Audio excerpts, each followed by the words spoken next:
You're listening to the Options Insider Radio Network. For more quality options programs, visit www.theoptionsinsider.com or search for Options Insider Radio Network in your podcast provider of choice. Listeners can also access all of our programming through our mobile app, available in iTunes and on Google Play. Don't forget to follow along with your favorite programs and submit your own questions for the hosts at twitter.com/options, facebook.com/theoptionsinsider, or via questions at theoptionsinsider.com.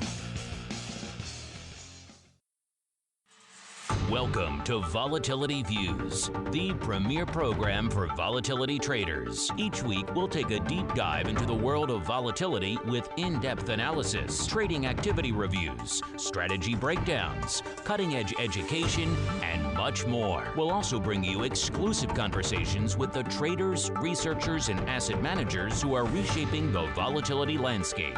If it involves volatility, then you'll find it on Volatility Views. Volatility Views is brought to you by CBOE Live Vol. CBOE Live Vol is the leader in equity and index options trading technology, providing professional and retail traders with the most sophisticated options risk analysis, compliance, and trading tools. CBOE Live Vol offers a broad spectrum of advanced trading technology, including the Live Vol X, next generation execution platform, and Live Vol Pro, the new standard in options trading front ends. Visit livevol.com for a 15-day free trial today. And by Russell Investments, the home of Russell Indexes, which calculates approximately 700,000 benchmarks daily, covering 98% of the investable market globally, including more than 80 countries and more than 10,000 securities. Approximately $4.1 trillion in assets are benchmarked to Russell Indexes. For more information on Russell Indexes and RVX, please visit russell.com/indexes. And now, it's time to take a deep dive into the world of volatility. It's time for Volatility Views. All right, everybody. That music means it's time yet again for Volatility Views, the premier program for volatility traders. My name is Mark Longo, coming to you from the Options Insider Radio HQ here in the options capital of the world, Chicago, Illinois. A little bit chilly out here in scenic Chicago, but it is January. You kind of get what you pay for out here this time of year. And we produce a wide array of fine content, including nearly 500 episodes now of the Option Block. So if you're not tuning into that one, and I'm sure a lot of you are, then check it out. We're coming up on our 500th episode spectacular. Going to figure out just what the heck we're going to do for that coming up next month, I believe, as well as about a dozen other programs on the old network. The best place to find all those, of course, theoptionsinsider.com. Surf on over while you're there. Read some breaking news on the options market. Maybe you read some analysis of some unusual activity, some educational material. And then, of course, once you've sated your quest for options written information, click on that top left corner of the page at Insider Radio Network tab, and you're off to the races on your radio voyage. All of our programs available there, of course, also available iTunes, TuneIn, Stitcher, pretty much every major platform you could think of, including our mobile app available in all of the major app stores, iOS, Android, indeed, the ever-popular Fire OS as well. So no shortage of places for you guys to find our content. Pretty much whatever device you're using, we've got something you can use. And of course, while you're listening, while you're streaming, while you're downloading, send us your questions, send us your comments. We love to hear from you guys. All right, and kicking us off today, my usual volatility compatriots, my partners in crime, plus one. We'll kick things off. He of corner office fame / infamy. He known far and wide as a connoisseur of all things weekly VIX options, none other than Mr. Russell Rhodes, the senior instructor over there at the Options Institute at the CBOE. Russell, welcome back to the Volatility Views program. Well, thanks for having me back again. I'm going to take you on the road with me to just introduce me. I'll be your hype man. Yeah. Corner office Russell. Are you in the infamous corner office right now? I keep forgetting to tweet the picture of where I really work, but I will do that when we're done today. I'm putting it on my list of things to do. Don't dispel the illusion. Yes, I am in Chicago. Don't break the illusion of the corner office. It's part of the mystique that is Russell Rhodes. And also joining us from perhaps a little bit less palatial corner office, but no less exciting. Perhaps actually, we don't know. His office kind of roves. Could be out in Riverside. He could be in Detroit. He could be downtown Chicago. You never know where he's going to hang his hat today. The greasy meatball himself, Mr. Mark Sebastain from OptionPit.com, as well as, of course, Kleineman, the Kleineman Financial Group, Kleineman Fund, Kleineman Capital Management. I'm saying that incorrectly, so correct me, sir. The Kleineman Financial Group. Thank you. Is our guest group. I'm Carmen Line Capital.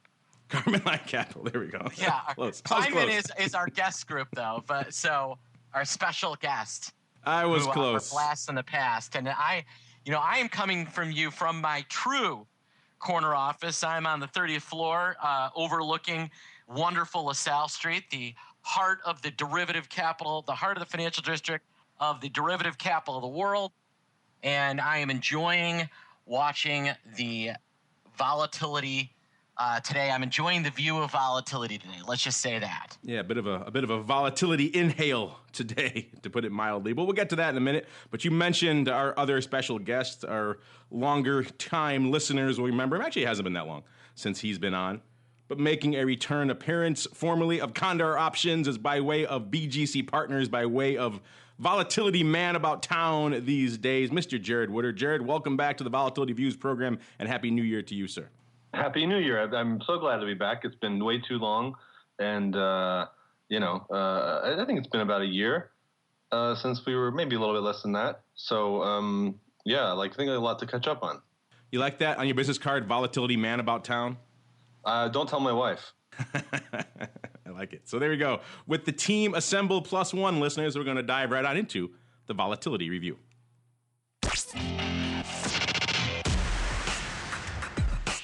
It's time to break down the latest developments in the volatility trading world.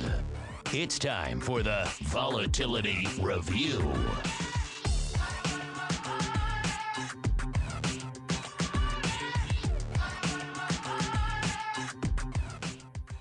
All right, listeners, welcome to the Volatility Review. Like the name implies, this is the portion of the program where we break down what was cooking in the week that was and indeed still is.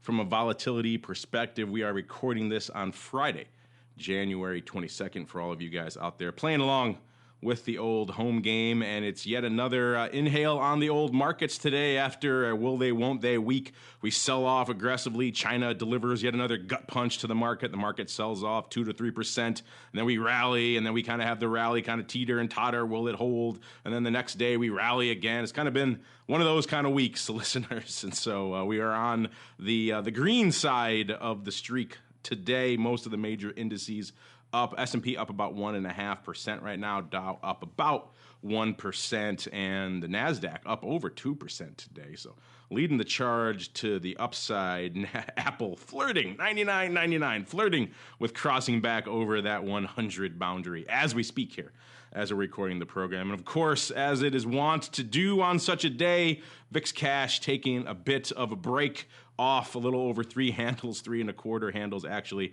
right around 23.5 or so right now. So it has been an impressive week, a crazy week. In fact, one of the most rocking and rolling starts to the year that pretty much we've ever seen in the history of the markets.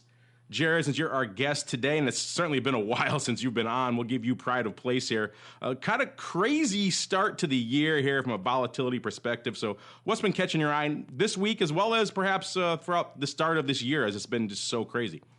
Yeah, I think the biggest thing I've noticed that is unusual is the total change in responsiveness of the vol market. So if you think about last year, to me, one of the biggest stories in 2015 was how you got a overreaction a lot of the time in volatility markets, whether it's S&P options or VIX options, relative to some large but otherwise fairly tame moves in the equity markets. For every 1% decline in stocks, we got sometimes 1.5 or 2 times the response you might expect based on history in the options market, right? So really big reactions.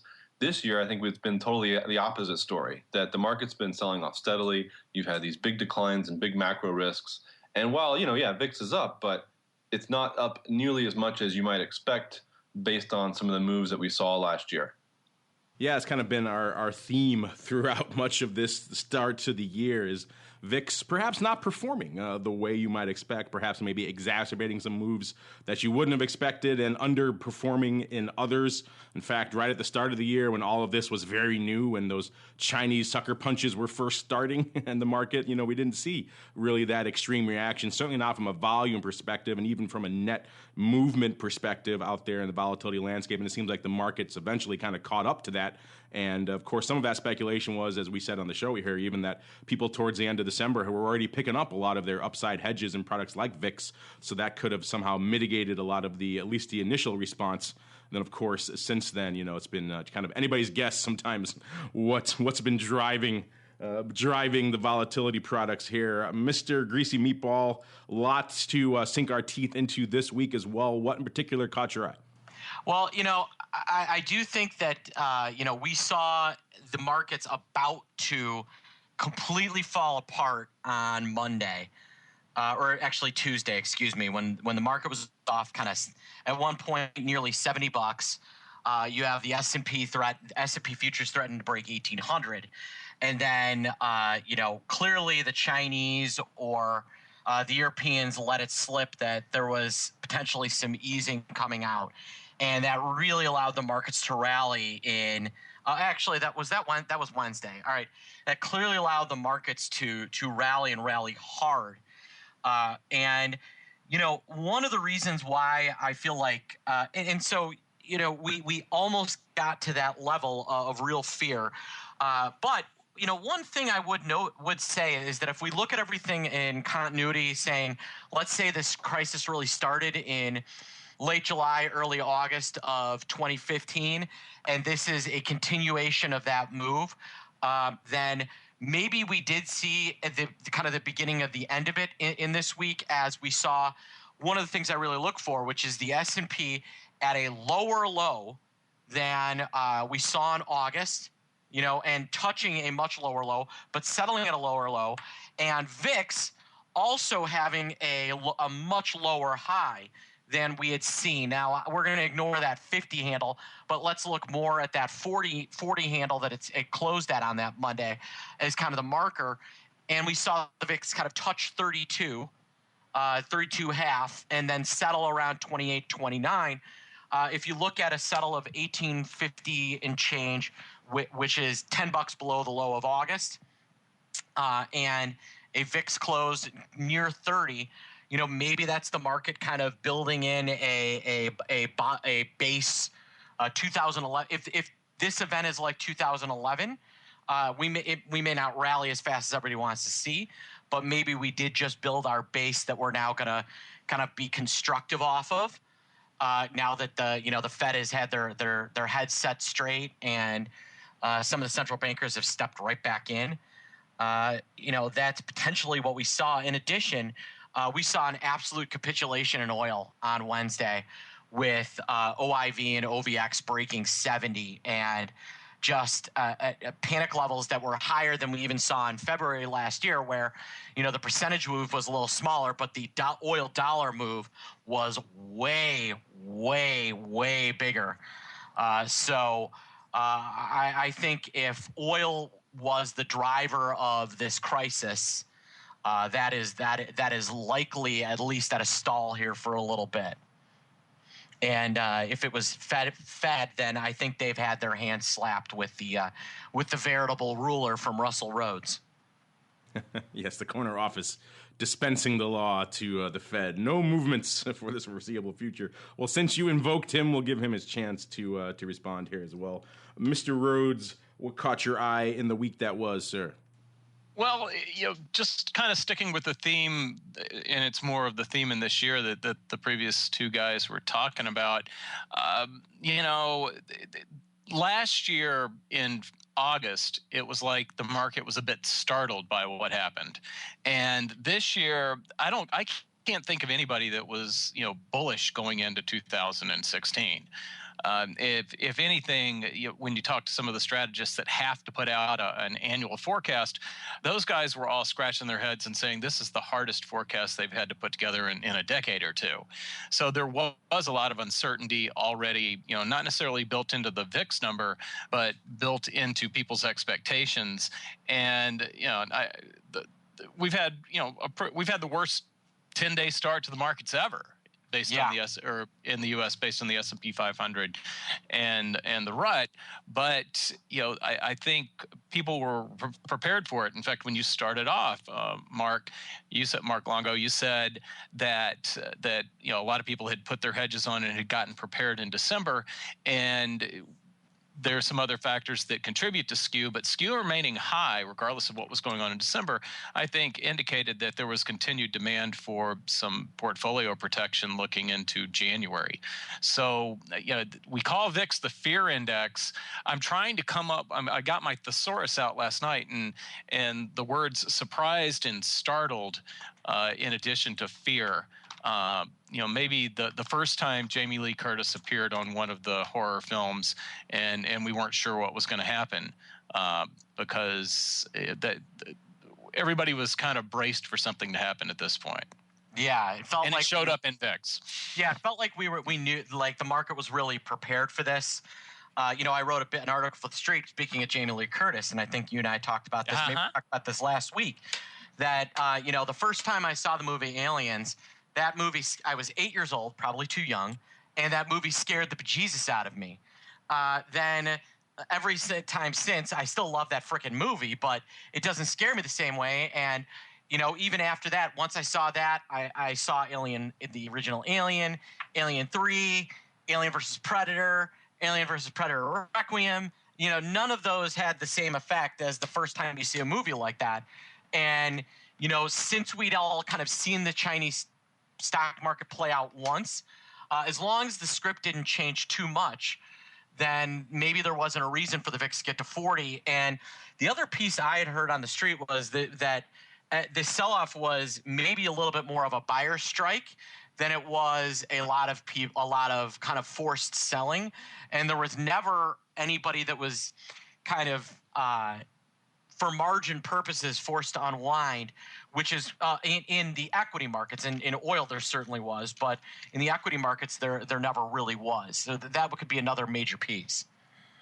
I like it. That may be the first invocation of aliens on this program, let alone Alien versus Predator. That much I'm beloved sure we've talked film. Alien versus Predator before. I find it hard to believe that we haven't. That cinematic masterpiece known as Alien versus Predator. On an aside, how do you screw up a concept, an alien versus a predator? Seems pretty simple. How do you screw that up? And yet they somehow managed to screw that up. I don't get it. I mean, it could have been the best movie ever, and they produced not one awful Alien versus Predator movie, but two awful. Yeah, they Alien screwed it up versus twice, Predator and I guess shame on us for seeing both of them and expecting something. They need to get J.J. Abrams to do to Alien versus Predator what he did for Star Wars. There he goes. He needs to resurrect all sci-fi franchises, including the much beloved Alien versus Predator. Before we get down the rabbit hole, even though we could do a whole show, Alien versus Predator, the deep nuances of that license, but instead we'll move on. Speaking of the reaction out there, while you guys were chatting, I was just looking at some numbers,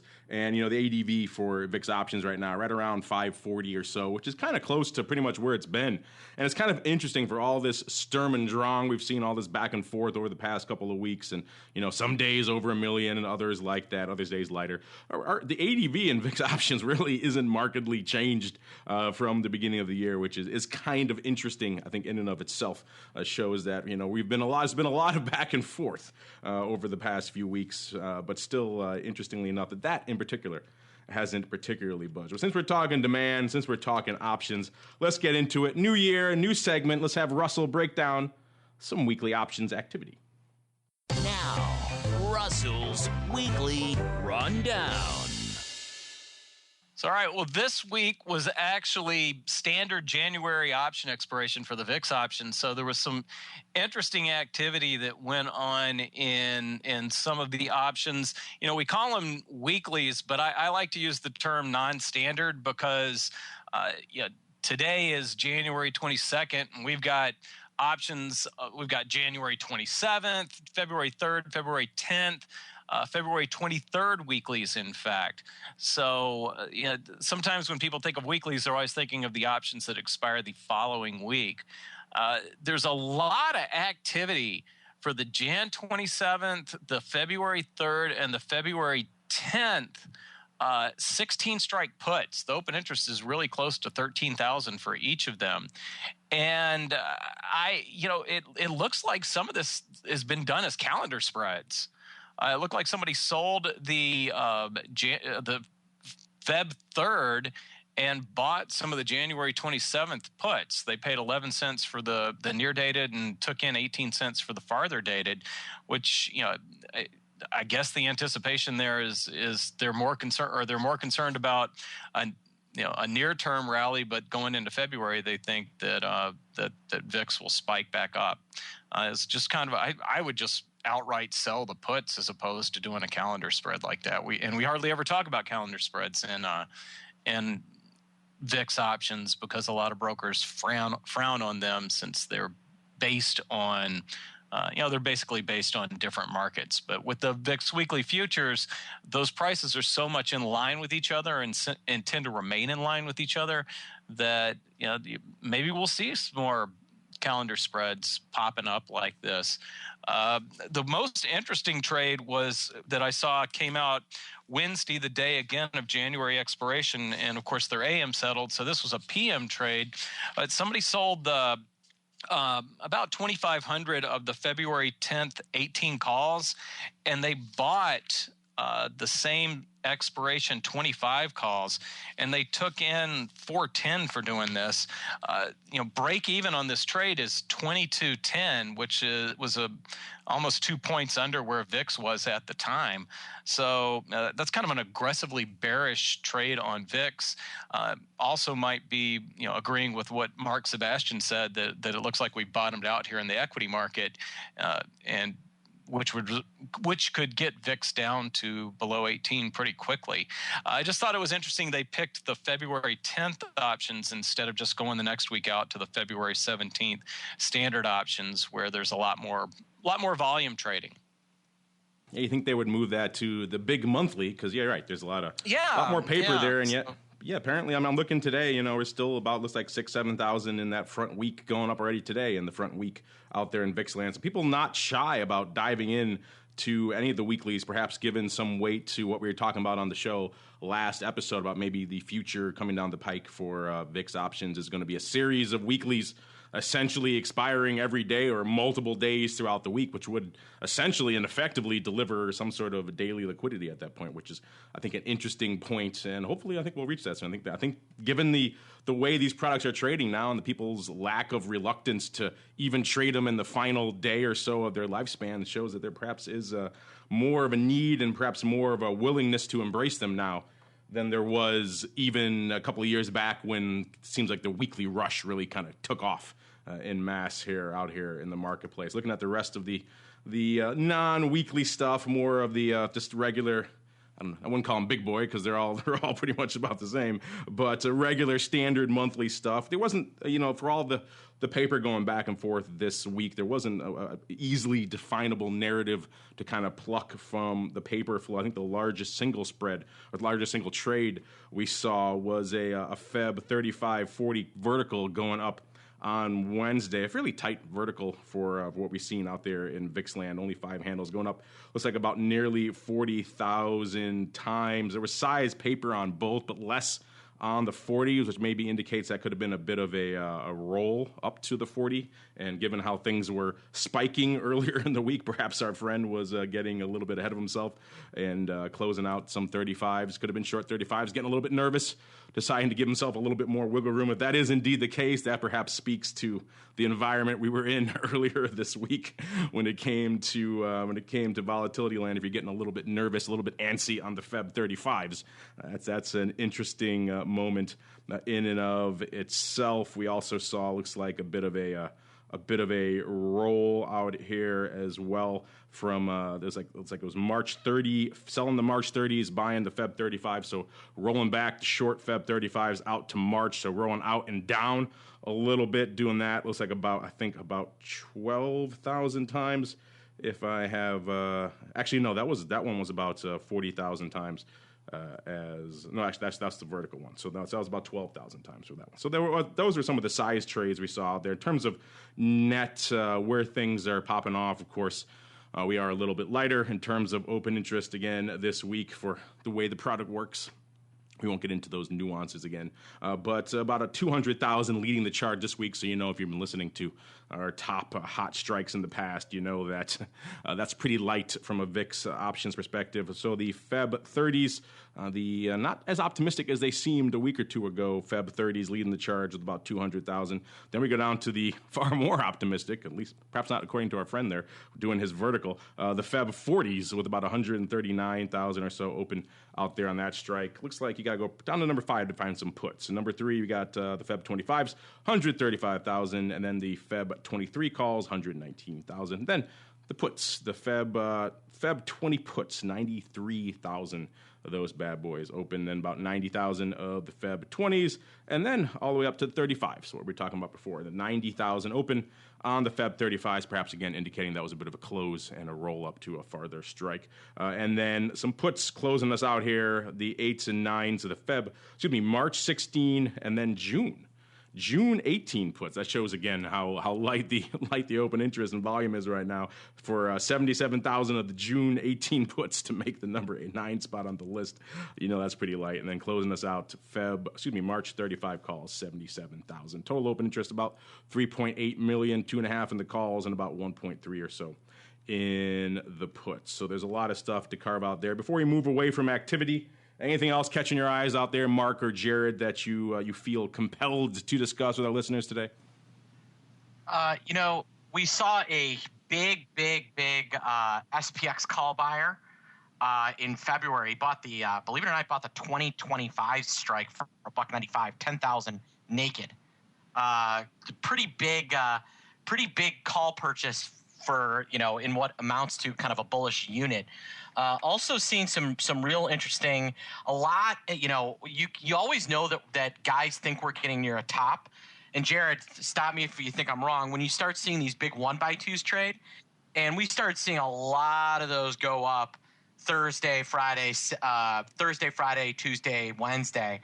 And, by those 1x2s, I mean, traders go in and they buy the 20s, the 21s, or the 22 calls and sell the 30s or the 35s 1x2 and try and do it so that they're either paying a debit that amounts to being in the a net debit plus the strike that is well below where VIX is actually trading, or they're trying to do it for a credit, or trying to play some big vol, what amounts to kind of being protected on a vol rally, but really playing a vol drop in a quite professional way. Once you see those start to go up in size, that's a sign that traders think volatility is getting tired, and we started to see a lot of those go up. I think that's exactly right. You get you do tend to see that, and I think it's interesting the change in sentiment that it takes to get folks who are in a normal environment totally not willing to look at that kind of a trade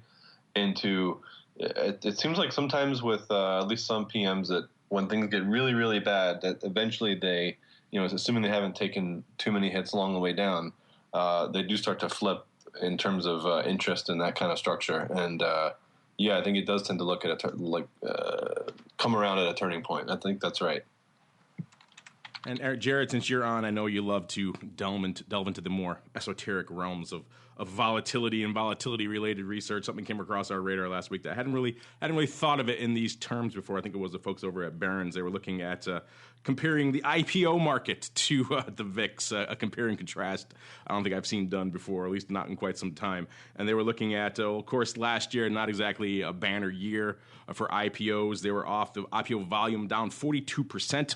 In 2015, a pretty precipitous drop-off out there. So people looking for some of the reasons why, and they were making a correlation there between the VIX and the decline in the IPO market. They were saying pretty much, as you might assume, most IPOs launch when the VIX is lower, on the lower end of the spectrum. Since 2010, 80% of IPOs have occurred when the VIX was below 20. Full 90% of IPOs launched when the VIX was below 25. I think you can also make an argument there that that's more about the data. I think there's many more data points when VIX is below 25 than to look at, and that's when IPOs are happening. On whether they don't look for a low volatility market. But that said, interesting correlation here. And they say since 2010, there's not been a single IPO of more than 1 billion executed when the VIX was above 25. So interesting. Perhaps not really a causal relationship, or maybe you disagree. Maybe you think there is a causal relationship there, Jared. But I know you like to float around in the weeds of the volatility landscape. I thought this one might attract your attention. I mean, I could, if I try to intuit a connection, I can imagine some connection between financial conditions being really loose and capital being really widely available, which you would associate with a really strong market and very low volatility, and that making IPOs more attractive. I mean, in terms of the cyclical nature of that makes sense to me. Somebody just last week, I think, was talking about this in the press. This was a comment. Some CEO of a Silicon Valley, who was it that said this? I'm not sure, but they were talking about capital raising, and the comment was, look, we don't really need this capital at all. We don't intend to use it. We don't really have any way to use it. But it was there, and at a valuation that made sense for us, so we took it. And that's not the kind of comment that you hear if financial conditions are tight and markets are volatile. And this was a comment made last year, and so I think that fits with that story.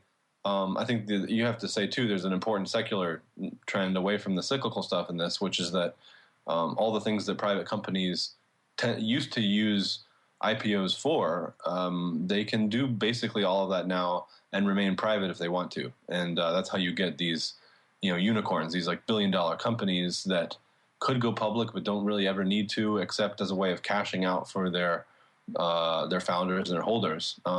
So I think that the whole purpose and function of secondary markets has changed, at least in the U.S., over the last decade or two, and so that probably has as much to do with the number of IPOs last year as anything more short term.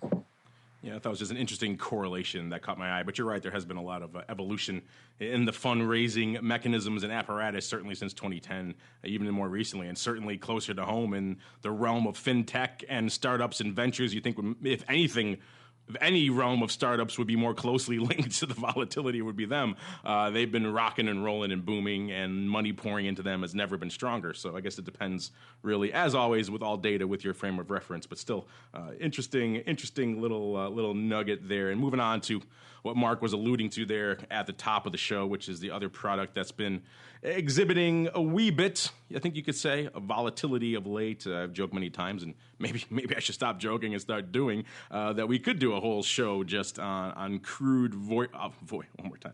We could do a whole show on crude volatility because it has been such a volatile product of late. Of course, the infamous sell-off throughout the majority of 2015. It seemed like coming into the new year, people were speccing about a continued sell-off in crude vol, or in crude options, and an increase in crude vol, and that's pretty much exactly what we got. As Mark alluded to, it was yet another volatile year, or volatile week for crude. The OIV, OVX, OIV, of course, essentially the VIX of the big futures options, OVX, the VIX of the USO ETF. Both of those spiking this week, breaking 70. They were hovering about the mid-60s yesterday. As of today, they're about 61, 62 range as of this recording. So still significantly elevated, not perhaps quite as elevated, but if you remember just a few weeks back, listeners, they were in the mid-40 or so range, and they've been hovering around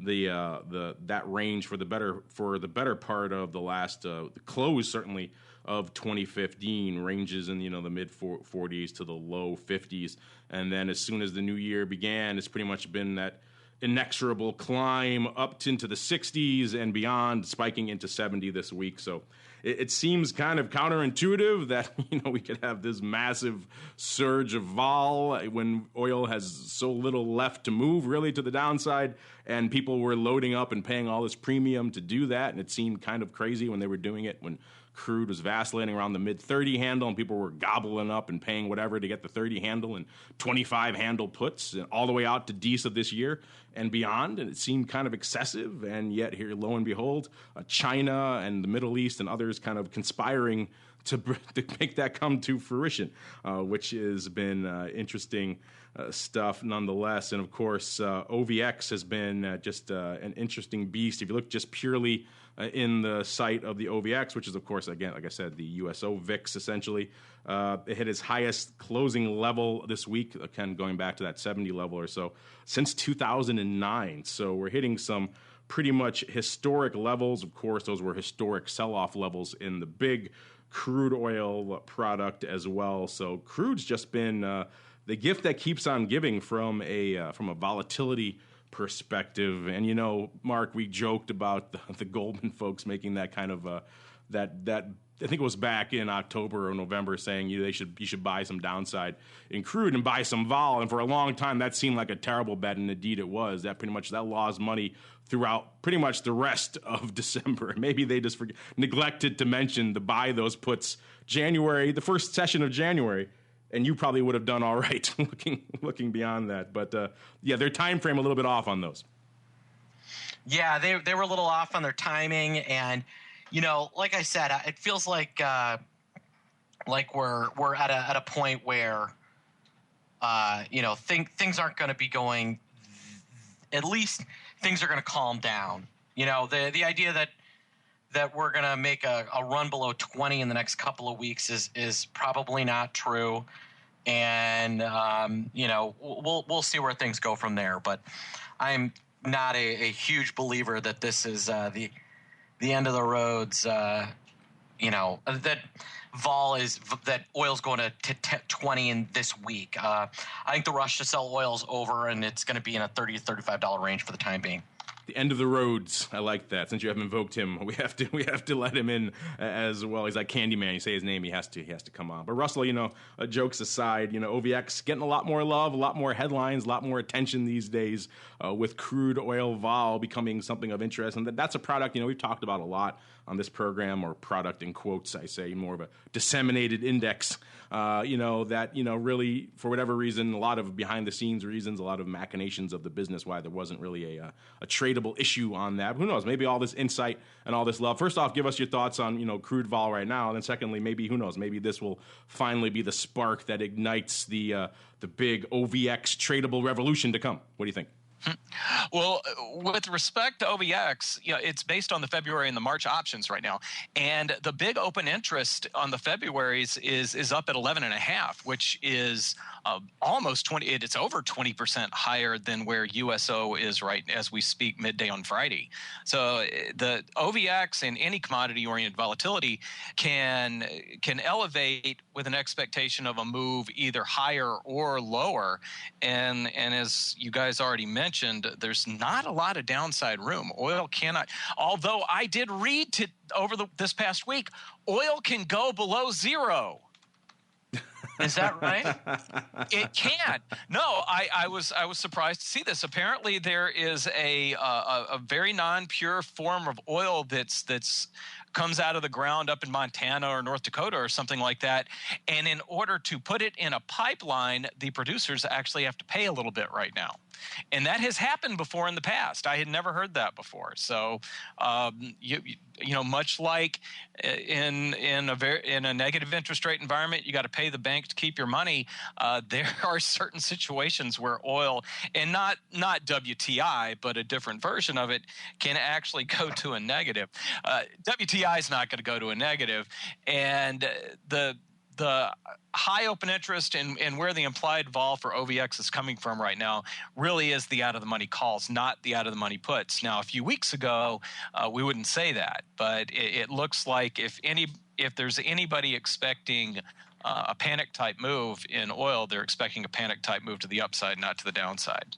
You burst my bubble. I was looking forward to buying one lot of the WTI zero puts. just to say I did it. Come on. No fun. Sorry. No fun, Russell. All right. And Jared, I know you've been probably keeping an eye on all things crude volatility because it's such a big driver of structural volatility in the marketplace right now. What's been catching your eye over the past few weeks and indeed this week from a crude volatility perspective?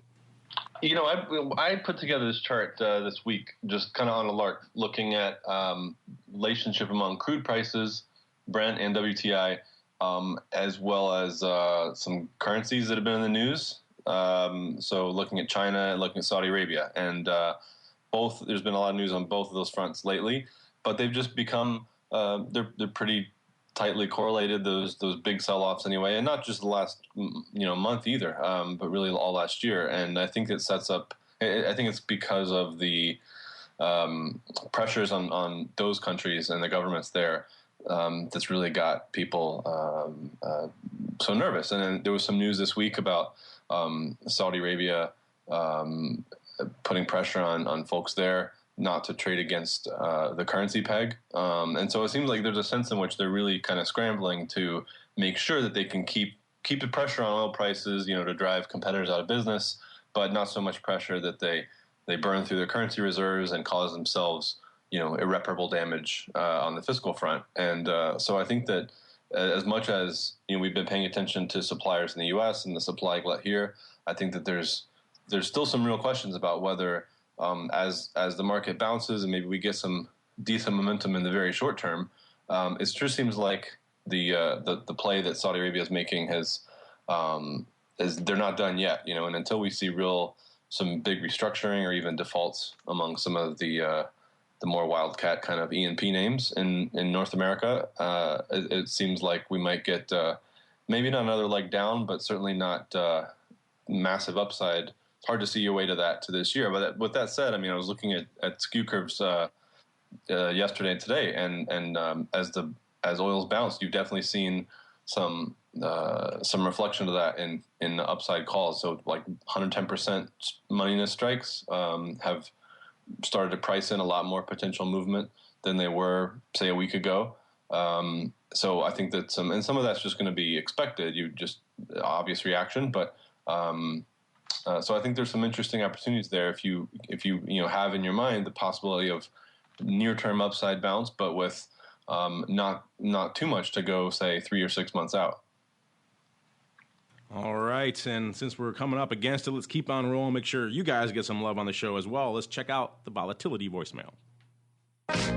It's time to share your thoughts and opinions with your fellow volatility traders. It's time to check the Volatility voicemail. Make your voice heard by dialing 779-669-4VOL, posting a comment on the optionsinsider.com, sending an email to questions@theoptionsinsider.com, or posting your questions to twitter.com/options. or facebook.com/theoptionsinsider. All right, everybody, like the man said, this is indeed the portion of the show where you guys get to take over, the inmates indeed running the asylum. I joke, of course. You guys send in great, many, and varied questions, and as I was going through picking a few for today, I came across this one, Jared, and I thought, this one has Jared written all over it. This question is from Pick 6. He writes, hey, the VIX is mean reverting with a long-term mean around 20. That part aside, we've debated the pros and cons of that on the show before. We won't get into that again, but he goes on to write, does that mean reversion quality make it a good candidate for selling iron condors and iron butterflies? Now, some listeners may not know, but Jared, in addition to being the volatility man about town and a big fan of esoteric volatility research, as well as, of course, a bit of philosophy here and there, he also ran for many years an iron condor trading service. That's why when I saw this one, Jared, I said, this one has Jared all over it, so I'll let you have at it, sir. What do you have to say for our friend here, Mr. or perhaps Mrs. Pick 6? Yeah, you should absolutely, basically always be selling iron condors. I think it's a good default position to be in. Just the 20 iron condor every month, like clockwork. I think the question kind of almost answers itself. If the fact that VIX, mean reverts, like it doesn't, it doesn't trend, forever. That's all true. if that made it a good candidate for trading these kinds of short gamma, long theta type positions, that would kind of amount to like a gross mispricing in the options market, I think, right? If this came as news to folks. And so, VIX options are pretty very efficient, and traders are really careful how they price them. So my answer would be, unfortunately, there's not kind of that much of an opportunity here that isn't also present in just about any other asset that you might think of. So yeah, I mean, I think the market's fairly efficient. There's times when it's a great idea to look at those sorts of trades, but I don't think that they're any more or less attractive than doing it on S&P or something else. The other thing I would say is that some of the skew characteristics in VIX, I think actually make having a view more interesting than just a kind of a perfectly market neutral structure type of trade. But I imagine, Russell has some comments on this too. And Jared, when you were running condor options, I'm assuming from your answer, you didn't probably do a lot of iron condors in VIX options. You were mostly out in the equities and the index options, right? No, well, I mean, I did trade that, and when I ran a CTA, I traded on, I was one of the few people trading those. There was listed options on VIX futures for a little while. I'm sure I took down a decent chunk of the volume that actually happened in those while they existed. You were the one. There's really interesting trades to be done. I don't think it's a feature of the product inherently as much as it is certain opportunities that exist, related to supply and demand. All right, and Russell, chomping at the bit from the corner office, what do you have to say here for our friend Mr. Pick Six? Well, Jared started to touch on I had a couple of thoughts behind this. And Jared started to touch on the skew characteristics, and because out of the money calls in VIX, you can see a pretty steep increase in implied volatility. Sometimes the call spread side of an iron condor might not look all that attractive. So that because you're going to end up paying up for an expensive call. But on the other side, and of course, if my thinking is right, this won't come up for some time. But when VIX was at relatively low levels, when it was down in the low teens or so, you could sell a put option that, like a 13, 14 strike put, and you didn't necessarily have to buy an out of the money put to protect yourself against the downside, because VIX hadn't been below 10 in a long time. So you get these short straddle, long out of the money calls that really are just like our short strangle or short straddle, and then an out of the money calls that basically have the same philosophy as an iron condor or an iron butterfly, but they're structured different. And they're structured different because of the nature of VIX.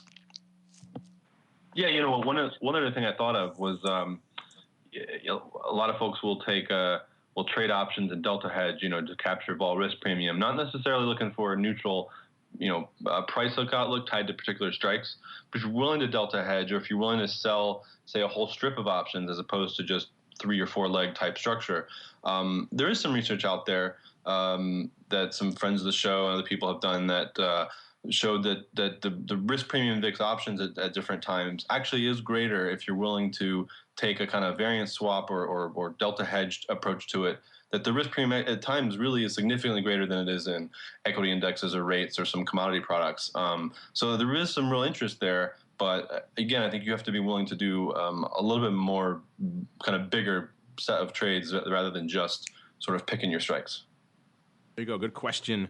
Mr. Picks 6, looks like we're running up against it, so I'm going to skip to the end here. We got a quick question, comment from Envigon. Pronounce it how you will. He says, "Hey, steak or no steak? What's the deal?" So what is the deal, guys? You guys had your infamous steak wager. Jared disappeared, so he couldn't collect on it. But then, of course, right at the very last minute, at nearly the stroke of midnight, the Fed swooped in and saved Jared and put Mark Sebastain in the poorhouse for a couple of steaks. So what's the deal there? Yeah, this is belated, but boom. Yeah, that's Jared's style. I like it. Yeah. The belated boom. So he won the bet, but I was right but I won in spirit because everybody agrees I was right. But he's going to be getting I'm going to take him to, next time I'm in town, I'm taking him to Wolfgang's. I'm going to buy him a really nice, unless he wants to go somewhere else, Del Fresco's or something like that. Then I'm going to take him out for a nice steak. We're going to drink some vino and probably have a side of Brussels sprouts, maybe some twice-baked potatoes and a hash brown. And then I'll be on my merry way. So, he is going to collect on his bet. So let's just, we'll leave it at that. There we go. And I like it. As the broker / arbiter of that wager, I'll be expecting at least my nice Omaha steak in the mail. That'll be my processing fee. All right. And now we got to keep on rolling right on into the crystal ball. It's time to peer into the future and reveal what the volatility gods hold in store. It's time to look into the crystal ball. All right, everybody, it's time for that diciest part of the show where we put on our prognostication caps, whatever they may look like, and proceed to attempt to divine what the vol gods hold in store for the week to come. As it might seem, these are pretty strong, interesting times in which to be prognosticating about vol. Jared, you're our guest, so I'll give you perhaps the dubious honor of getting to put your vol cap on first. Where do you think we'll be this time next week in the old VIX cash? I think we've got more downside for VIX. The markets seem like they're taking the bottom, not just in the U.S., but in Asia too. So I think that we've got more rebound to come. And look, it would not be very sporting of me if I did not offer to re-up on this murky outlook for the world. So Meatball, you can get on this. Russell, Mark, any of you guys. What I think that the world is arguably even murkier now than it was this time last year.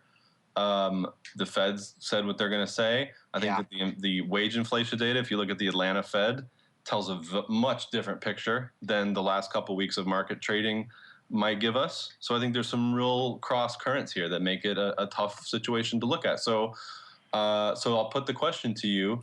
What do you think? Do you think the Fed will move? Assuming not a cut and more QE. I mean, some people say I don't. No, I think that's crazy. But assuming that they don't do that, 0, 1, 2, 3, 4. How many times do you think they'll move this year, if any? And if we all agree, then there's nothing to be done. But maybe we don't. Oh, I think I'd like to see the Fed come out and say, hey, we raised a quarter point. And truth be told, if the United States was on an island, we would be raising rates, multiple times this year. But based on the fact that Europe, Japan, and China are all easing against our currency, we're going to hold off on further tightening until Europe and China and Japan get off the gas pedal. So, I'd like to see him come out and say something like that. Thus, I would say there will be fewer than 2 rate hikes. I will say that I would make 1 the over-under. You're over-under on 1, huh? Russell, where do you fall on that? 1 is going to be the par for the year, not 4 like they're pegging. So while Mark's eating his snacks, where do you fall on the over-under, Russell? They're not going to do it again this year. So you're on the 0 side, huh? Yeah. I was kind of. There are too many things going on in the world, and the basic, they claim they don't take a cue from the market, but the financial markets are telling them they were wrong to do it. And until they start to indicate that they're on hold, I think the financial market's going to continue to tell them they were wrong. I'm with you on right now in this scenario, but the reason I'm hesitant is just because of what we saw last year, and anything could happen in the Q3, Q4 realm where maybe this tumult is now a distant memory, and we're back at all-time highs in S&P land, and Yellen's out there waving her finger again, saying, "Hey, look, I told you so. I told you all the data is looking," and then I was right, and now because clearly they won't do it in Q1 and probably not in Q2. But who knows for latter portion of Q3 and Q4. That's why I'm a little bit hesitant. I would say 1, but Mark made the over-under 1, so kind of pulling the old Price is Right trick there. So I guess that's a difficult. I guess I'll have to say 2 or 0. I'm not going to think 2. So probably I'm going to lean for 0. Mr. Condor, where do you lean? Gosh, I know it's real tempting. Look, I can imagine a world where China gets their act together, capital flight chills out, Europe's got tons of upside, the UK could hike this year. They got some good wage growth last year. Japan's doing better than people give it credit for. I don't think it takes that much stability to get some of these folks. I mean, who was it? One of the governors was talking the other day about how he does not have a Bloomberg terminal. He doesn't watch daily price action, which, whether it's good or bad, we could talk. But 2? Yeah, I'll go for 2. All right, I'll take the other side of that, Jared. But All just right. for a double or nothing, I'll get my stake back. yeah, might as well. All right, I do not think there'll be 2 rate hikes this year. So you're on. So it sounds like Russell, myself, and the Greasy Meatball are all in the 0 camp, and Jared. I'm in the 1 camp. So, but Jared's saying 2. So, I mean, to be honest with you, I'm leaning 1, but for the sake of entertainment, I'll say 2. Right. Yeah, I think we're all leaning 1, but we got to go somewhere because Mark's price is right at us. So we got to go. I set a good over/under. What do you want? You asked me first. So Russell, are you on the 0 as well? 0 tip as well? He's not allowed to gamble. Oops. I'm sorry. I would go 0, and I would actually go as far to say that the Fed may have to do things to keep the economy out of the dumper by the end of this year. Wow. Hey guys, I've been to China. I'm gonna leave it. I've been to China 3 times this past year, and it's not pretty. Well, I'll tell you, I saw London and I saw France. All right. I think on that note, we will bring an end to this epic episode of Volatility Views. But before we go, as always, let me check back in with each of my cohorts, my partners in crime here on the old Volatility Views panel. See what they have cooking that may interest you. Jared, we'll start with you since you're the volatility man about town now. What are you talking about? You're still out there putting together charts and doing research. Where can someone go if they are so inclined to want to check in on what you're working on over there? I'm doing some stuff for some people privately and putting some stuff together to probably link up later this year with some folks. And but in the meantime, if you just can't wait, I'm on Twitter, the internet, different places. I still write for The Street sometimes. I write a few places there. I wrote for Barron's, a big look ahead for this year, and glad to chat with folks. All right, and since it's been requested, we shall cue it up one more time before he does his promo plug. Russell's Weekly Rundown. Now, Russell's Weekly Rundown. That is fantastic. Russell, what's coming up? Prize game. What's coming up at the CBOE? I know you guys have risk management coming up. Risk management's coming up. In the nearer term, I'm keeping an eye on the backwardation, which is still holding, even though the stock market's doing what it's doing midday on Friday. So we've got February at about a 60-cent premium to March, and February at about a 50-cent discount to spot VIX for the moment. That's not saying it's going to hold, but that's something that I'm been spending way too much time with lately, and we'll continue to keep an eye on. All right, and last but not least, Mr. Greasy Meatball, what is going on in the land of Option Pit as well as Carmen Line? We're just trading here at Carmen Line Capital, and go to optionpit.com, read our blog every day, optionpit.com/blog. It's chock full of awesome information on volatility, trading, and how me and Andrew see it. All right. And on behalf of Mark and Russell and Jared and, of course, myself, I want to thank all of you out there in the listening audience for downloading, streaming, and subscribing. And we'll see you next time for more Volatility Views.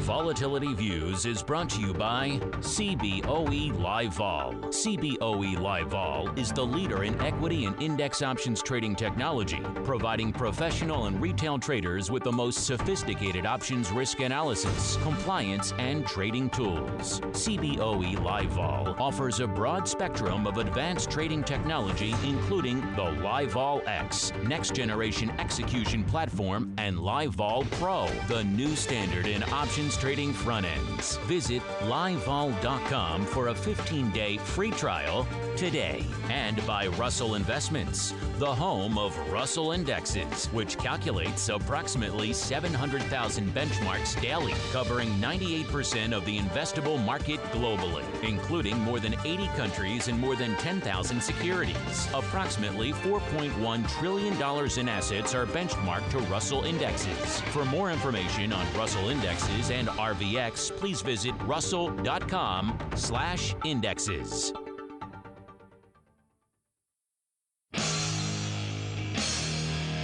The preceding program was a production of the Options Insider Radio Network. For more quality options programs, visit www.theoptionsinsider.com or search for Options Insider Radio Network in your podcast provider of choice. Listeners can also access all of our programming through our mobile app, available in iTunes and on Google Play. Don't forget to follow along with your favorite programs and submit your own questions for the hosts at twitter.com/options, facebook.com/theoptionsinsider, or via questions at theoptionsinsider.com.